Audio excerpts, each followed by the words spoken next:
Hello, dear people. I'm Muhammad Ibrahim, creator of MoCartoons.com, and you currently have the distinguished pleasure of listening to The Naked Diner.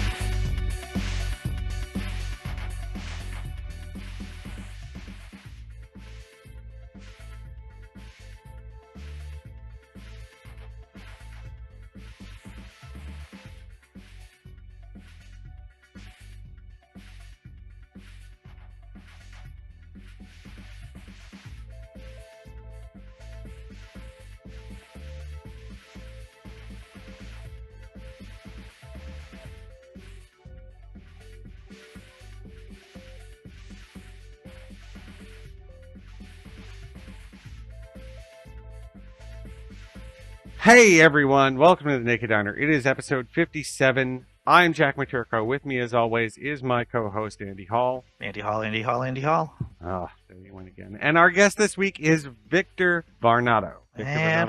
We chatted with the guy, had a great conversation, and you're putting his name through the meat grinder, Jack Matirko. Am I wrong about that? It's Varnado. No, you got it right. I'm just giving you shit. Oh, you're just giving me shit. Well, I mean, come on, Andy. I was thoroughly in a state when we recorded that episode. Everybody will notice that I was quieter this episode than normal. I just attributed to the mescaline, to tell you the truth. You're out in the fucking desert. No, there was mescaline. There was no mescaline. Well, what the fuck? But with you, I was in a house full of sleeping Satanists. So there is that. We were at the Clausen House in Bisbee. They had this whole thing where we had a weekend event, and it was lovely. And they let me stay with them. Mm-hmm. Cool. So we had a great time. So let's talk about the Satanist thing that you were doing. Well, one, let's just clear this all up right now. You did not see Doug Stanhope. I did not see Doug Stanhope because he was on tour. He was out in California. God damn him in his successful career. But they are lovely people. And we had a whole lot of fun. They put on this whole ritual kind of psychodrama, and I got to participate.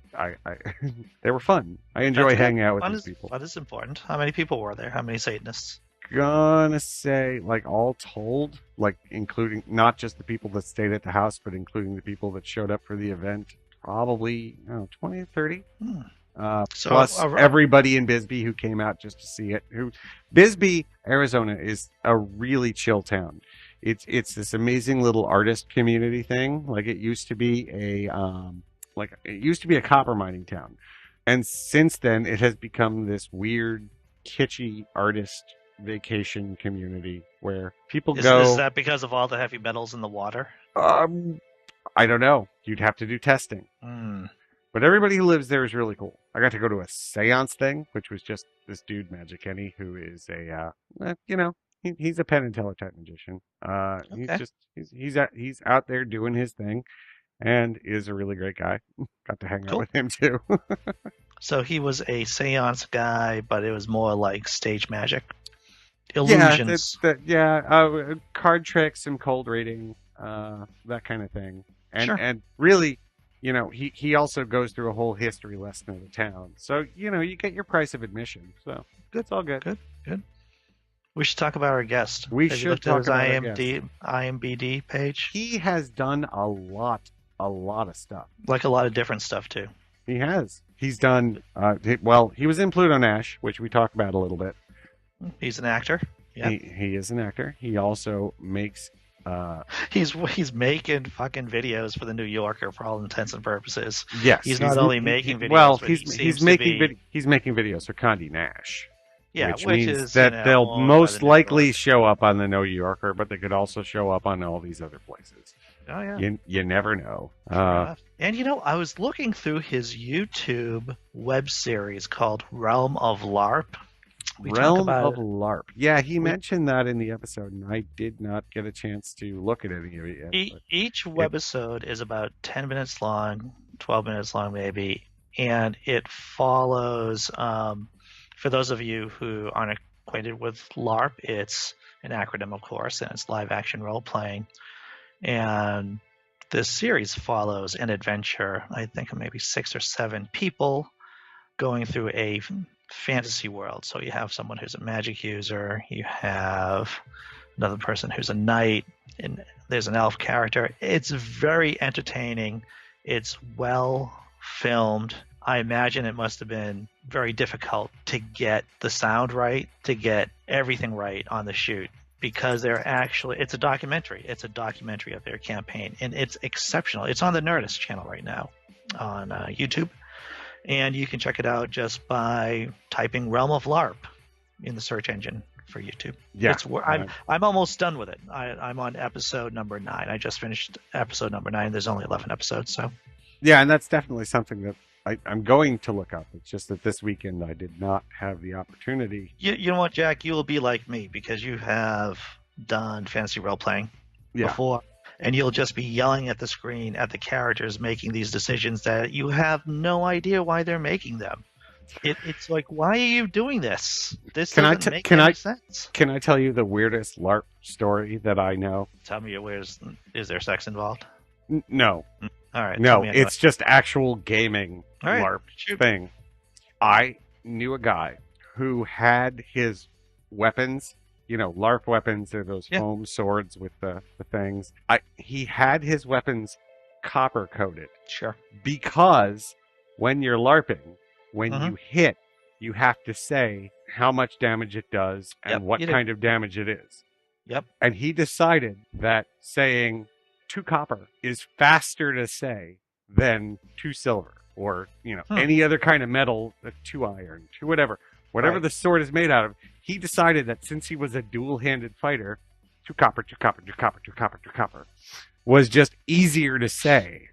Yeah. And so he could get more hits that way. That's interesting. Which is the kind of thing that LARPers think about. Yeah. Which is why it's a dangerous, dangerous place to go. Indeed. You will see. Yeah. You'll be yelling at the TV. You'll be yelling at the screen. Excuse me, not the TV, but you'll be if you've yelling ever at the screen played when you see- Dungeons and Dragons, watch it because or any of the other fantasy-ish role-playing systems. Like I played Palladium role-playing system for a while, which is similar to Dungeons and Dragons. Indeed. But anyway, we're talking to Victor Varnado. He is a stand-up in New York. He's a really funny guy. Insanely talented person. Indeed. Ready? I'm ready. All right. Let's do it.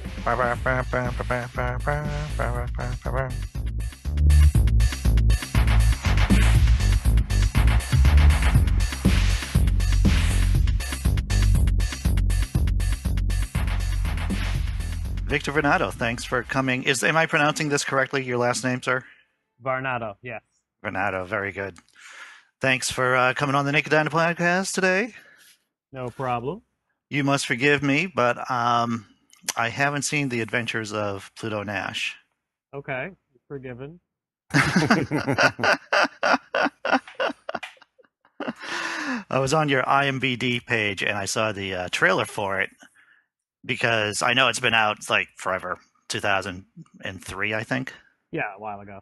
Yeah, it's a while ago. But you were in the trailer, I believe. Yeah. Yeah. Very cool. Very cool.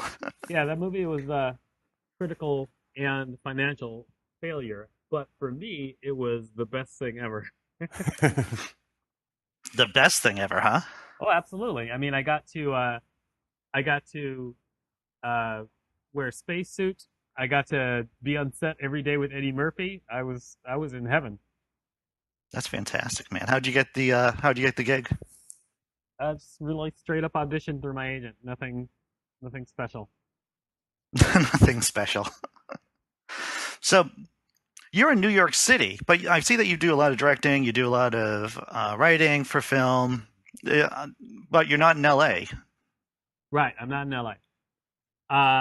I've been back and forth between here and LA, but yeah, I do everything in New York City. Especially because most of the time, things that I want to do, I have to kind of get off the ground myself. People will either hire me to work on their projects, or also I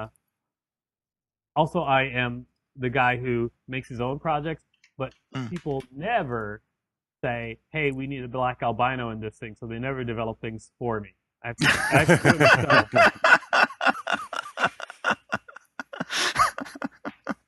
I'm surprised. I'm surprised that people aren't knocking on your door for all those black albino roles. Yeah, right? What the hell? I was reading that you're legally blind. I am without my glasses. With my glasses, Okay, without I can your drive a glass. car. Yeah, but Okay. I mean, my vision still isn't perfect. But yeah, with my glasses, I can drive a car. But I'm not like, I don't like walk into the DMV and read everything off of the board perfect. I have to get a doctor's permission saying that my vision is good enough to drive. Sure.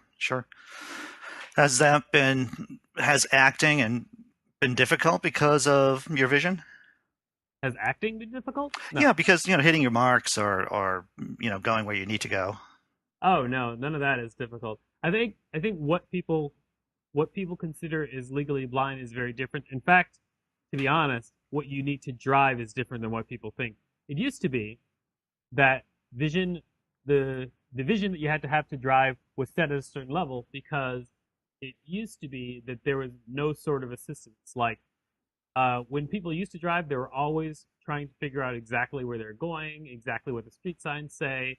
And now your route is often pre-planned, so it's not as much like you don't as much have to rely on finding that weird street sign that's half hidden behind a pole anymore. Right. So like the actual requirements for driving have changed, even though the actual level of vision that you need to drive according to the DMV has not. And you're talking like since the 50s. I mean, imagine like, you've got a GPS. You've got a GPS now who can tell you how to drive. And so as long as you're able to like see the cars, which most people can do, see people, which most people can do, you theoretically can drive. Right. Yeah, it's just a lot easier now. Yeah, it's a very different world. True enough. So I was reading on your blog about the racial joke test. You want to talk about that? The racial joke test. I didn't know I was going to be tested on everything I've written. Everything, Victor. We do deep research on this show. Yeah, the racial joke test is easy. It's not even just racial jokes. It's jokes about any group. Okay? And the easy test is if you can do that joke in front of an audience of mostly those people you're talking about, and it goes well, then it's fine. If it doesn't, it doesn't. It's not fun. What made you think about that?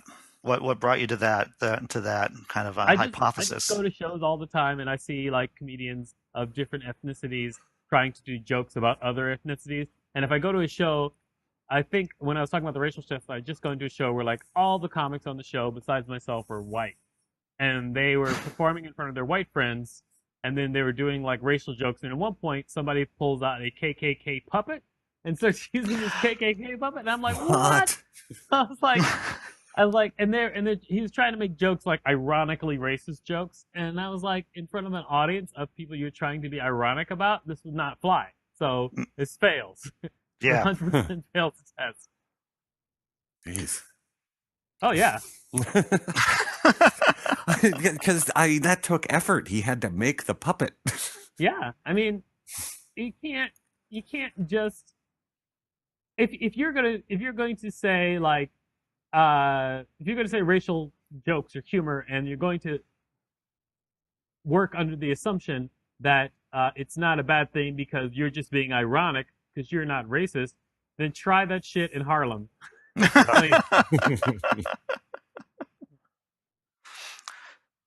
I don't know what your experience has been like during this past election cycle. It's been pretty crazy. I mean, here's the thing: New York is pretty much going to stay the same no matter who's the president.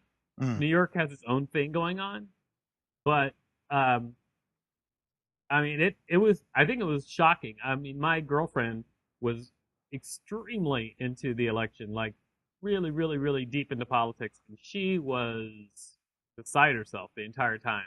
And so I was with her and people who were just flipping their lids when Trump started to win. It's Oh. kind of amazing though because it kind of opens the doors for just like any idiot to win. Yeah. Yeah. And being in New York, I mean, because he's a known quantity in the city, right? Yeah. I mean, so everybody is way more familiar with him than the country as a whole is, even with the TV show, just like on a more personal level, since he's around the city. Absolutely, and he lost New York big. Yeah. So Oh yeah. that should Yeah. that should tell you something. Although, Should. like now, like the perfect candidate to run would be like Oprah, I guess. She's got the money and power and the public just like the public appeal to run and win. Yeah, she has Oh, she yeah. has the cachet. Now here's an odd question.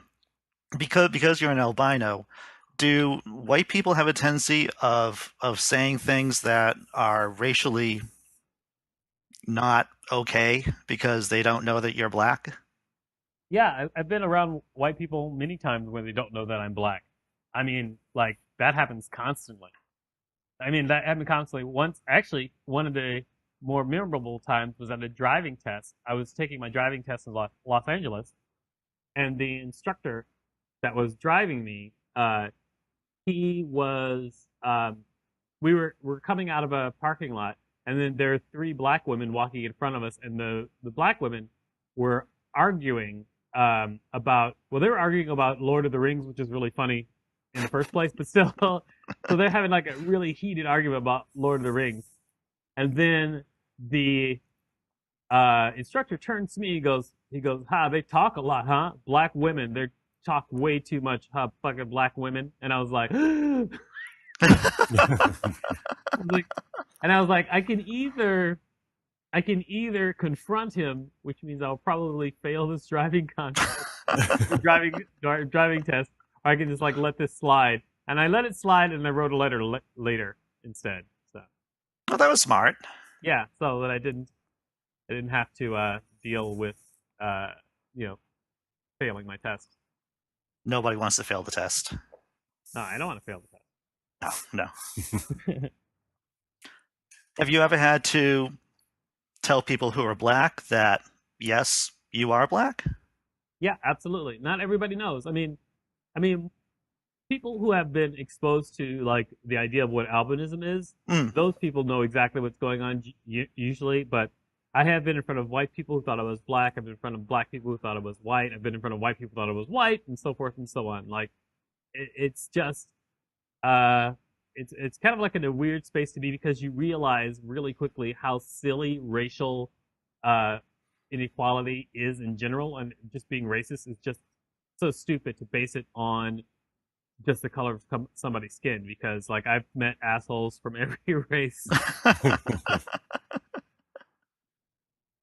and good people too. Oh, sure. So you grew up in Alabama, in Huntsville? Yeah, I spent a lot of time in Huntsville, Alabama, and then for a while I moved around with my family. I actually went to Germany for a little bit. Oh, cool. Then I ended up in Minneapolis, and then from Minneapolis to New York, and then back and forth from New York to LA. Were you folks in the military? My mother worked for the government, so she was kind of in the military, but she was a she was a civilian working for the government offices. Oh, sure. Yeah, so she moved around. So when you guys moved around, you were pretty much near a military base, I would imagine. Absolutely, near or on a military base. Yeah. Oh, cool. That must have given you an interesting perspective as you were growing up, just seeing all those different places and interacting with a variety of different people. Do you think that affected how your comedy developed, how your point of view came about? I think it definitely has. I mean, when I have a motto like that I think about in my comedy all the time, like one line that kind of defines like the way I feel is nothing is sacred because everything is stupid. And so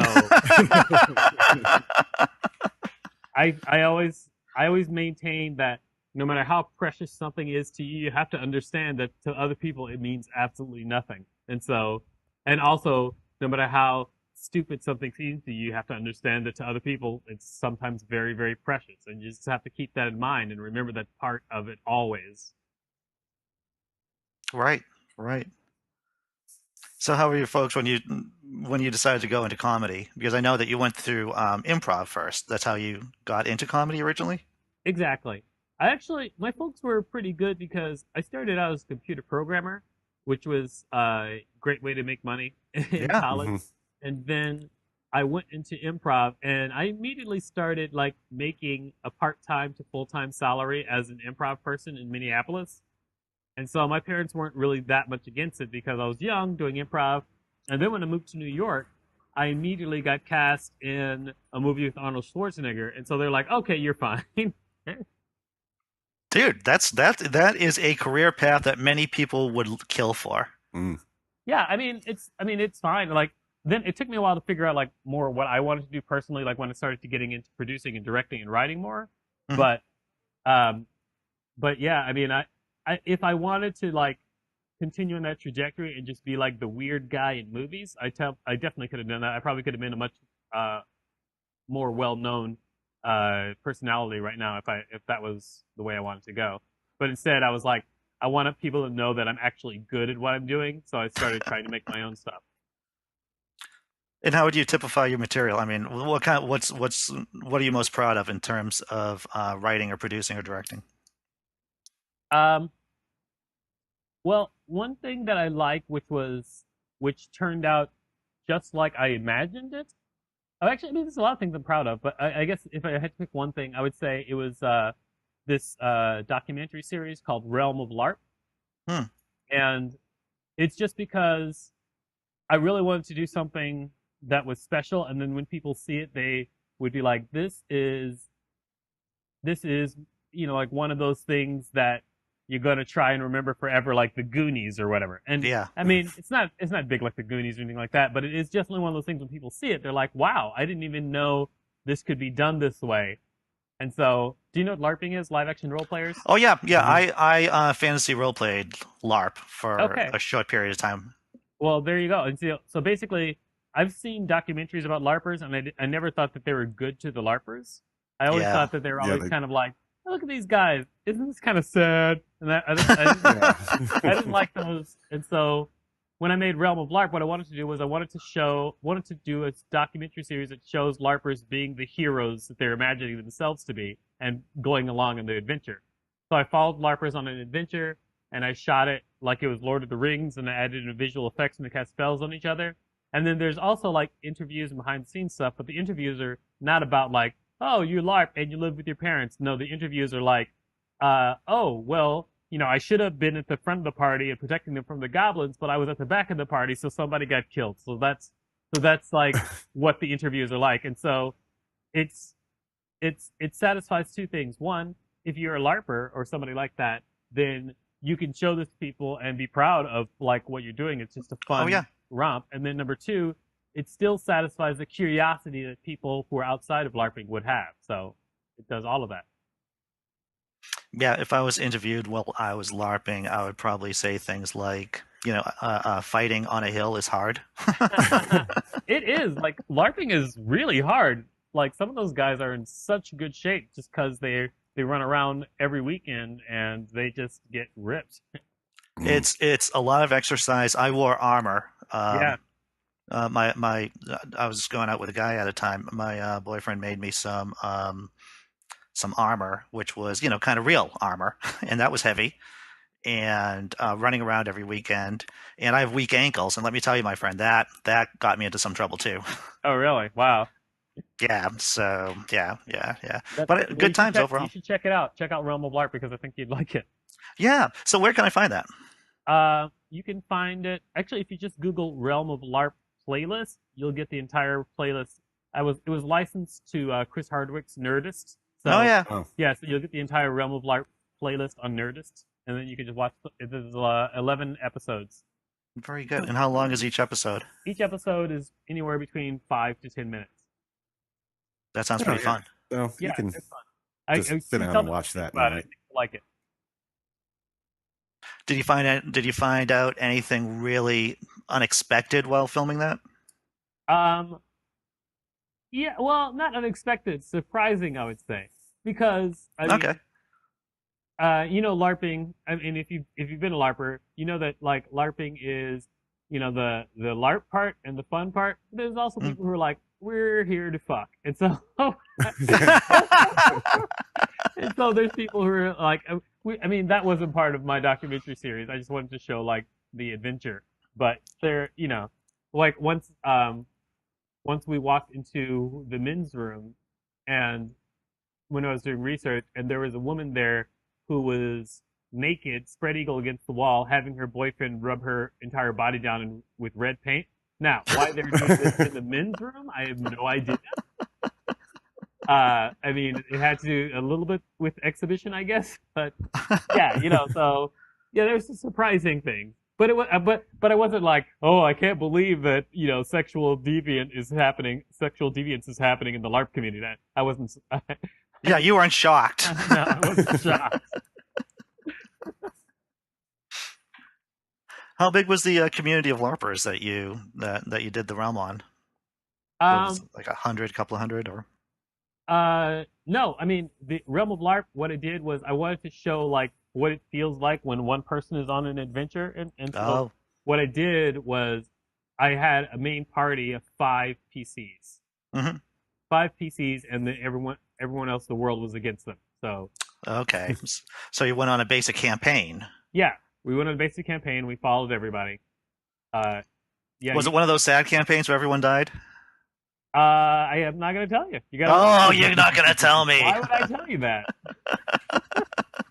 I'll tell you one thing. On one of the adventures I went on, I was the very unpopular person in the group because the rest of the team wanted to go into this, like, obviously this death trap, and I'm like, I don't know. I don't think I'm going to be in the death trap, guys. I think I'll wait out here and hang out, and which is risky because, of course, when you're just hanging out on your own, you don't know what's going to happen. But it was literally this shed. It was like a big building, a relatively large building, and everyone just went in and then died, and that's what happened.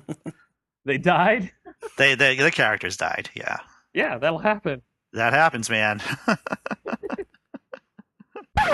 Hey gang, just breaking in real quick to remind you that if you like the Naked Diner podcast, you like what we're doing, you want to help us out, you can go to our Patreon account at patreon.com/nakeddiner.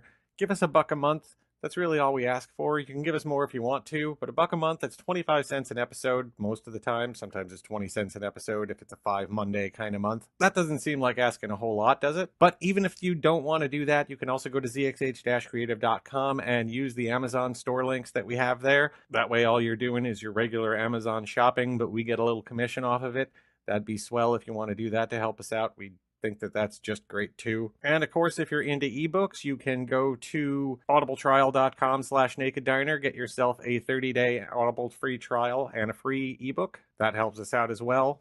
And last but certainly not least, you can still go to atheistberlin.com, coupon code NAKED when you're buying your cool Ichbin Atheist shoes. You get 10% off. We get a little kickback. They're still really cool shoes. I'm still a big fan of them. I love wearing them. They're super comfortable. And all of those things are ways you can help out the show. So please consider doing one of those things, and I will let you go and get back to the show. Thanks. So I saw that you have co-written a movie with Stan Lee.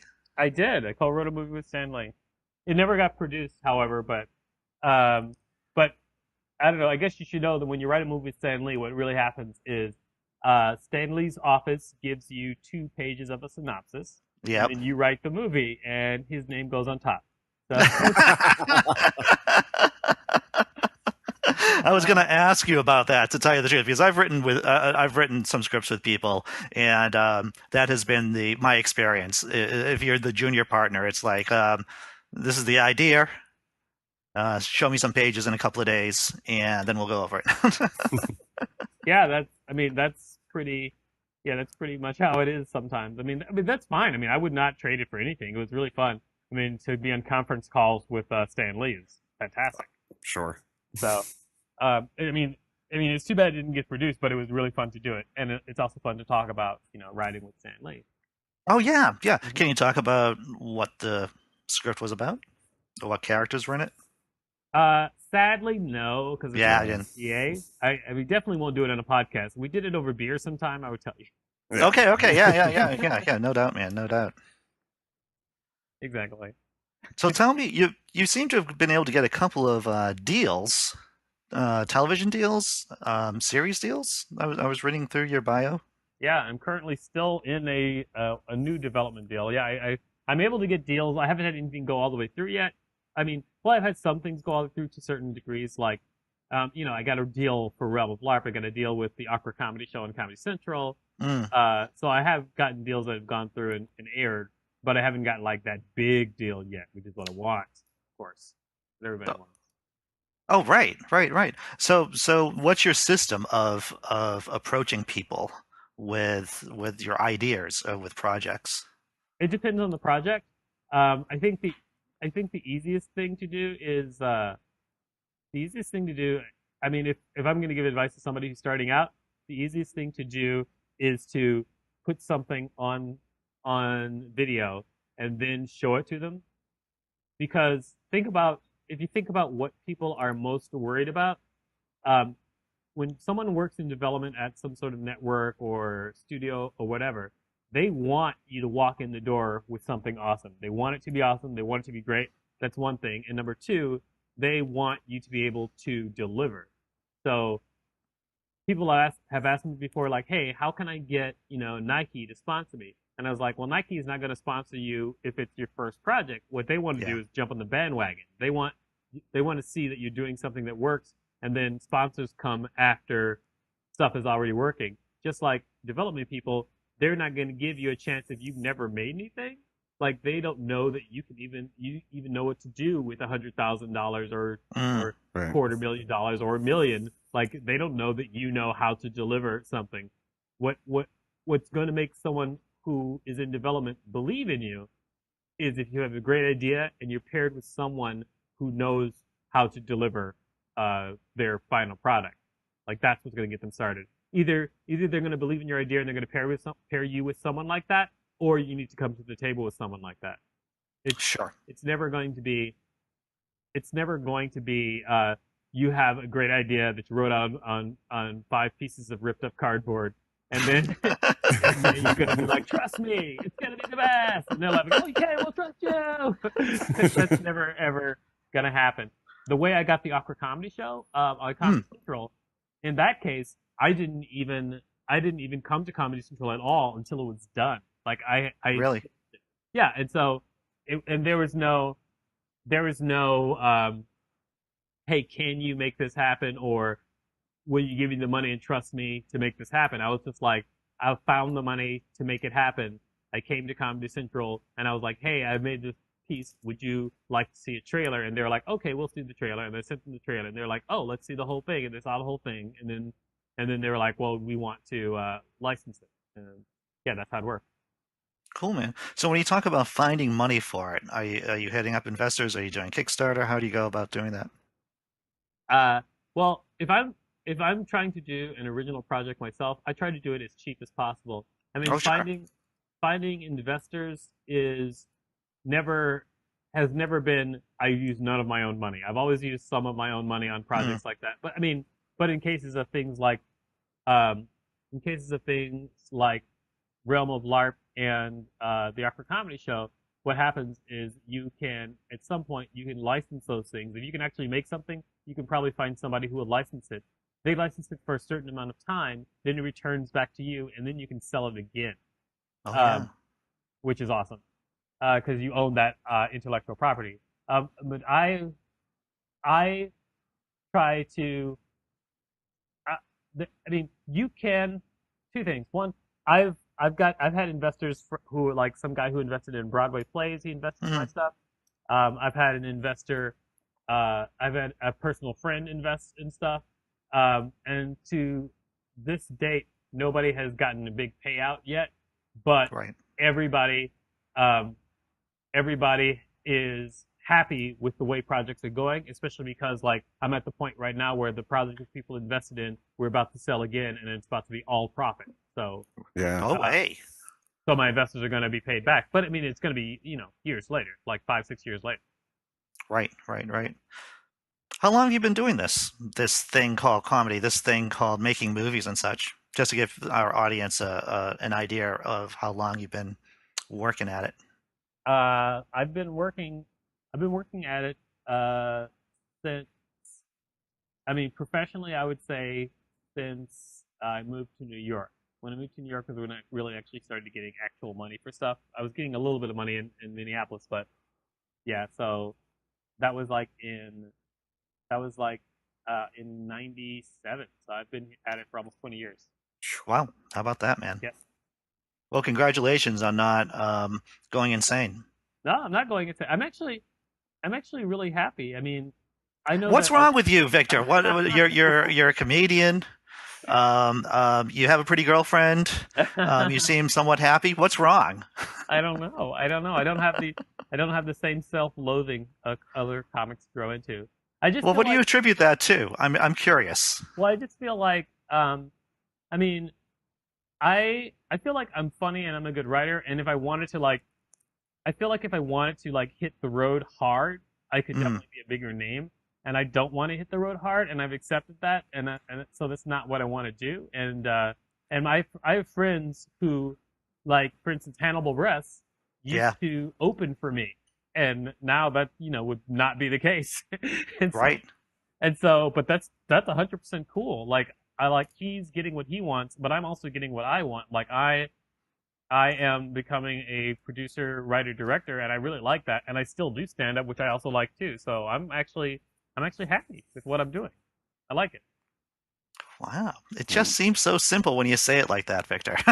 Well, I mean, but then again, if I was like always frustrated and I couldn't get jobs writing, directing, or producing, and I couldn't get ahead and stand up, and it was just, and I was working 24/7 at trying to get ahead, and nothing ever broke. Yeah, I would be depressed. But I think it's more about like how you work, because, I mean, I think anybody can like get forward in the business because you see terrible people getting forward all the time, so you know that it's possible. That's interesting. So is it a question of just sticking at, or just having a good work ethic that gets you ahead? I think that's part of it. Like I know comedians who I think are terrible comedians, and in fact, whenever I'm in shows with them, audiences think that as well. And so, but they've gotten pretty far, and many television appearances and things like that, just because they just work so hard, and that's totally cool with me. I've never hated anybody who was awful and got on TV. I'm just like, fine. I mean, they work hard to get there. That's totally cool. I mean, we're in different paths. Like, what's the point of me being mad about it? That's very impressive, my friend. And Let me tell you, there's just something to be said for being the guy who consistently shows up. Yeah, it is. Yeah. I mean, absolutely. Bookers will tell you that. In fact, I was at a panel at I think the Cinder Block Comedy Festival where bookers were talking about like how comics get past the clubs, and they were like, sometimes it's the comic who's standing there when the other comic is still 10 blocks away. That's the guy who gets on stage. Tell me what the trouble is, Charlie. Oh, the trouble with Charlie? Yeah, what's his problem? The Trouble with Charlie is a short film that I made for a Comedy Central pilot competition. It made it to the finals. It did not win. And now I'm starting to send it out to film festivals. And it's about I wrote this stupid story. It's about puppets. How like it was based on the idea like how puppets can make you happy. Like puppets. Yeah. People like puppets. Puppets make them happy. And I was like, well, what if puppets could also make you have other emotions? Like if puppets were just like kind of like they force emotions on humans depending on what they wanted them to do. And so it was in a world where puppets have the ability to make people have extreme emotions. They have to kind of be monitored. And this is the story of one of those puppets who's just kind of like going off the rails. Because when you open, like if you watch the trailer, in the opening scene, he's actually using his puppet emotional powers to get laid, and then he gets in trouble. there does seem to be some puppet on human sex going on there. Yeah, it's about to go down. So, do you know what project won that competition from Comedy Central? I don't know. Because I mean, I saw the trailer for Charlie, and I thought that was magic. I thought that was beautiful. I think it's a really fun short. I mean, once it's done traveling around, I'm definitely going to like put it online. But yeah, it's a really fun short. Um, and and yeah, I think that a lot of it is kind of magical. I mean, it's not perfect, but it was a low budget thing, but it's really fun. It's got some good stuff in it. Sure, sure. So what does your normal day look like? Because I think a lot of people just assume comedians wake up sometime around noontime, smoke some pot, and then just kind of goof around until it's time to go on stage. I do that. I would do that maybe 25% of the time. Okay. Because the other time I'm actually working on things.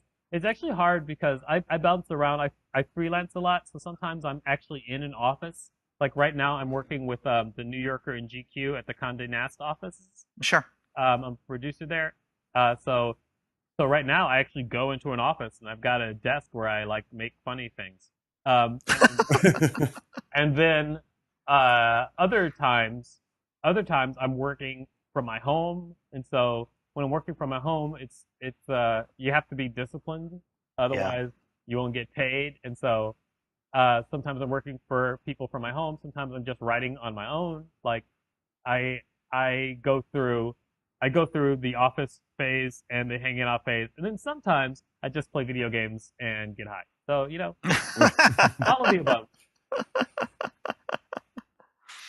So if you were going to close your eyes and have a magic wand and say, I'm going to have all the money and all the resources in the world to do a project, what would that project look like? What would it be? Would it be a movie? Would it be a TV series? It would probably be an awesome comedy horror movie, but a comedy I love horror those. movie that is actually scary. Okay. I've only think there's only been a few comedy horror movies where it was actually scary, and I would say that would be like An American Werewolf in London. Yep. And I would say Shaun of the Dead. Oh, that's beautiful. Yeah. I'm trying to think of other, because it's a tricky genre. It really is. It's a genre because to truly be horror, you've got to be scared, but then on the comedy end, it's got to be like laugh out loud funny too. It's got to be a real comedy too. So yeah, I mean, most horror movies have some comedy to relieve tension, but it's very few that are really solidly like great horror movies and great comedies. Yeah. Yeah. In fact, one of the things, this silly fact about that I know about An American Werewolf in London, that was the very first time in cinema that anyone has ever stood in front of a mirror, moved the mirror, and someone was behind them. That was the first time they that ever was did the that. first time for that Yeah. trip? Isn't that fucking awesome? Because that is such a classic thing. Yeah, to be a comedy horror movie and to be the movie that came up with that thing that is in every movie. Yeah. I did not know that. That's kind of amazing. That is amazing. Yeah. Yeah. A lot of my favorite movies, I know like stupid facts about them. Like one of my other favorite movies is Tron. And Tron, yeah. Tron. And the original Tron was disqualified from the special effects category of the Academy Awards because at the time the Academy said that they were cheating by using computers. How about that? Yeah, it's amazing. How about that? So what's your favorite movie of all time? Whenever anybody asks me my favorite movie of all time, I just say Tron because it's one of those movies that got me when I was a kid and it was like kids video games, and it was like the type of visuals I'd never ever seen before. I loved the movie Tron when I was a kid. I mean, I have a lot of different movies that are my favorites in different genres, but like one of my favorite all time, just like fucking like action movie dramas is Gladiator. I love that movie. Oh yeah. I like weird movies. One of my favorite comedies is Election. Have you seen that movie? Oh yeah, sure. Yeah, I love that movie. It's fantastic. I also like Superbad. That's a great Superbad. Yep. Yeah. I also like I like martial arts movies. I like just fucking super odd movies. Like if anything is just really just like completely insane, like I will love it. There's like there's this live action version of this. There's this live action take on this anime called Cutie Honey, and the live action movie is so funny and weird. Like I love it. Great. My daughter might know. She's 11 years old, Oh, yeah? and she is all into anime and manga and everything. So Well, she should know Cutie Honey. Sometimes it's a little explicit, so just saying. yeah, yeah, yeah. I'm her father, so we live in somewhat of a PG-13 / rated R. At least for talking for language. I think Gotcha. so. Yeah, yeah, yeah. Do you like Joss Whedon's work at all? Yeah, I do. I do. I was a big Buffy the Vampire Slayer fan back in the day. I was not as big of a fan of Angel. Oh I yeah, have read yeah. some of the Buffy comic books, which are good. I guess I sound like a really big fan. I was like, a little bit. I'm like, I know everything. I really liked that puppet episode in Angel, though, in the last season. Oh yeah, that was great. I Yeah, mean, yeah, yeah. Angel did have great episodes, but it was just not as much of a pure, like, a pure piece of genre that like Buffy was. Buffy was so like succinct, and then Angel was. I mean, it was a spinoff. Oh yeah, yeah, So. yeah. I think he tends to do really great stuff when like right after the show gets canceled or something, and he just has no more fucks to give. And, Yeah. and and that's when he does something, to just explore creatively, and that's when you get some great stuff out of him, which I think is true of a lot of people. Like, people get hung up on you know doing something that they think will fit the mold of what will sell, Oh yeah. and then they're not putting enough of themselves into it, and then when they hit a situation where it's just like, I'm just doing this for me, I think generally you end up with a better product anyway. I really liked, although one of the things he did that I thought was great and it didn't catch on was Firefly. I fucking Yeah. love Firefly. I liked the movie. The movie was great. Oh, yeah, you didn't like the series? I liked the series too. Oh. I actually got into the series through the movie. I saw the movie first. Oh yeah, the movie was great. They have in the series they had God, this I couldn't imagine. hospital episode, which was amazing. Like the Mhm. one where they're like trying to rob. Yeah, because this hospital. it's a heist episode. And Yeah, it's great. yeah, Fantastic. it had like A-team elements in it, and Yeah, a it little was. MacGyvering going on. Yeah, there was a lot of good stuff in that episode. That's true. Yeah, I really enjoyed that. I really enjoyed that show. I wish it could have gone on forever. Yeah, yeah. A lot of people feel that way. that Fox screwed them. Yeah, they certainly did. They screwed us. Yeah. So I was reading that you don't like comedy clubs. That is true. That is true. I don't. Is it because of the bathrooms, Victor? Because that's what I've had troubles with. Is the bathroom? Yeah, I mean, no. It's the comedy clubs. I mean, I love like my comedian friends. I love, and there are a couple of clubs which I do like to go to and hang out with legitimately. They're fun places to be.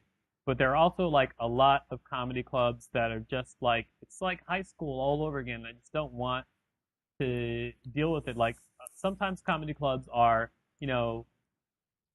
people trying to prove that they're the ballsiest or toughest or the smartest or funniest or meanest person in the room, and I just don't give a shit about all of that. And so I'm just like, I don't like being involved in it. Like when people are trying to start shit, like I just don't pick it up, or one of two things happens. Either I don't get involved when people try to start shit, or I just lose all sense of decency, and I just horrible things to people.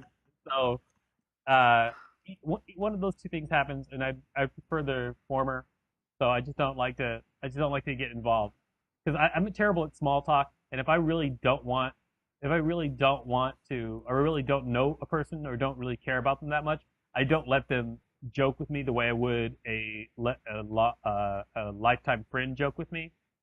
And people at Sure. comedy clubs, other comedians at comedy clubs, not all of them, the smart ones know that it's not about trying to be the funniest off stage, but a lot of people who are trying to prove something think that they want to joke with you a certain way that doesn't fly with me, and so I don't want to be in that environment. That's interesting. Because there's a lot of drama. Yeah, absolutely. There's tons of drama. Doesn't drama. My girlfriend is a comedian who is in the middle of drama often, and I don't like to do that. And she doesn't mind. She likes like being in the comedy clubs and like fighting toe to toe with comedians, and I don't like to do that. You can mention her name, by the way. She's been on the podcast several times. Yeah, I don't mind mentioning her name. Yeah. In fact, I was actually brought my girlfriend down to New York to see the last was it the last show of Contagious there.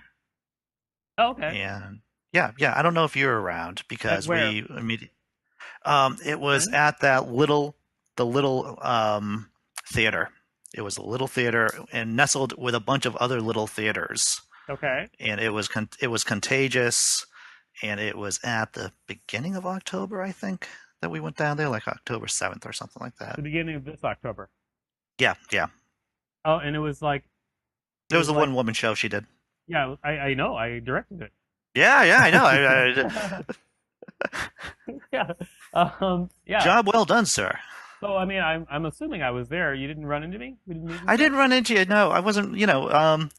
Because it was a small space. We went to the bar quickly afterwards, and then I had a couple of drinks. And when I start getting a couple of drinks, I become, and Caitlin was busy, like pressing the flesh and chatting with people.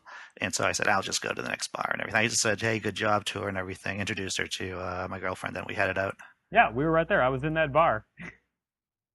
Yep, it's weird, man. Didn't even see you. That's funny.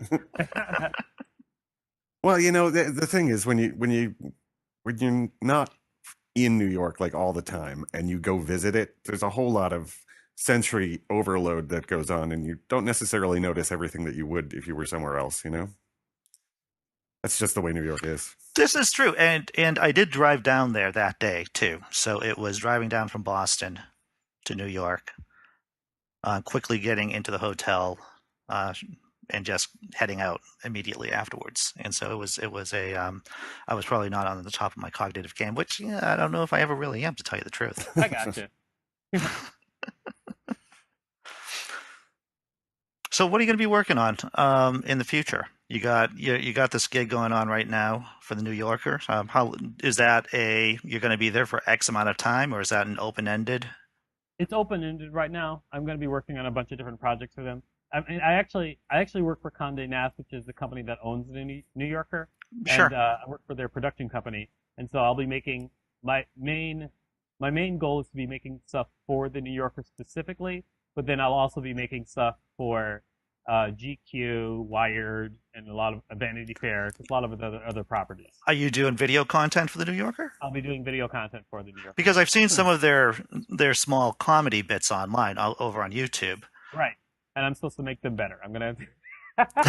My job. Yep. Come in and make them better. So that's your official job title over there, making shit better. Exactly. So Victor, we're heading towards the end of our time together, and we always like to ask guests what question, if any, you would want us to ask you. If there was something you really, really wanted to talk about, but haven't had a chance to talk about yet. And this isn't about plugs or anything, but anything that you feel that you want to talk about. Let's see. What would I? Oh, why don't you ask me about making video games? Tell me, dude. Yes, tell us about making. Tell me about making video games. As a hobby, I love making video games. I love making like 2D fun like games, and I used to be a computer programmer, and I never lost liking just sitting down and making things work. And so like on the side, I've made like a couple of video games. I have two that are actually up online but are hidden links. I'll send them to you if you want to see them. Definitely, dude. Yeah. One is called Maze of Cthulhu, and it is you're in a maze that was made by Cthulhu, and you have to serve Cthulhu in the maze. And another is called Dead Run. It's where you're a zombie and you're chasing down and trying to eat people. And so, Nice. Yeah, and it's like a cartoon, like fun, goofy game. Yeah, I love making video games, and I love meeting people who like to make games because it's a lot of fun. Making video games is like a culmination of so many things. It's like you have to be intelligent and logical to do the coding. But then if you're making all of it, then you also have to like write a story. You have to do artwork. Like making video games is pretty dope. It's like an amazing thing. Like it's an amazing hobby to have because like it really it really culminates in so many of things that you know how to do have to be put into it. Did you outsource any of the individual activity, like the drawing, or did you just do it all by yourself? Oh no, for these games, I did it all myself. Like I did all of the stuff myself. But I'm trying to make a bigger game, and the bigger one, I'm going to outsource some of the art. Okay, Sure. All right. And how long? See, this is completely virgin territory for me. So, how long did it take you to do Cthulhu? From thinking about it to completion? Well, it was for a game jam program. So, like game jams are competitions where people have like say 72 hours to make a game. And Okay. so in this case, it was done, but it was like over 4 days. So over 4 days, I made Maze of Cthulhu. Wow, how about that? And how did your game compare to other people who were competing? Well, it was a big competition. There were like hundreds of games entered, and I saw a lot of the winners. And as far as the winners are concerned, I was way behind them. But as far as the rest of the games, I was like somewhere in the middle. Like most everybody else did games that were pretty similar, and there were a few games that are like stand out and they were great, and there are a lot of games that are just super crappy. Super crappy. Do you remember one of the super crappier ones? No, I don't. I remember one that was just like where the graphics were just a block, and you were trying to move this block around, and I was like, "What the hell is this?" And like, they scored all the games too, and it got like really low scores as well. That sounds like an Atari 2600 game. Yeah, it looked like one. Well, but if it's some teenager who's just getting into programming and stuff, that's fine. At least it's keeping them interested, Yeah, I mean it's great. I think it's cool that people do it. My niece loves to make video games too, so I think it's fun. Like people should do that. Cool, man. So where can people find you online? If they want to find me online, they can find me at victorvarnado.com or at Varnado on Twitter. Oh, by the way, Varnado is spelled Varnado. Yes, because I spelled it wrong up there. Yeah, on our little. that. Yeah. I know you saw it. Yeah. I didn't want to mention it, so. That's just because Andy's bad at typing. He can't type and do something else. He doesn't multitask well. So I don't task, and so yeah. multitasking is just absurd. Quite all right. Well, thanks for coming on, man. Yeah, Thanks for having me. It was a lot of good talking, and I learned stuff. Yeah, it was great. When you check out Realm of LARP, let me know what you guys think about it. Oh yeah. Oh, definitely, dude. Yeah, and we'll put it in the show notes too. Okay. And we will definitely urge people to go check that shit out. Awesome. Yeah. Well, hey, have a good time. Yeah. Good luck with your projects. Awesome. Thank you. Okay, take care.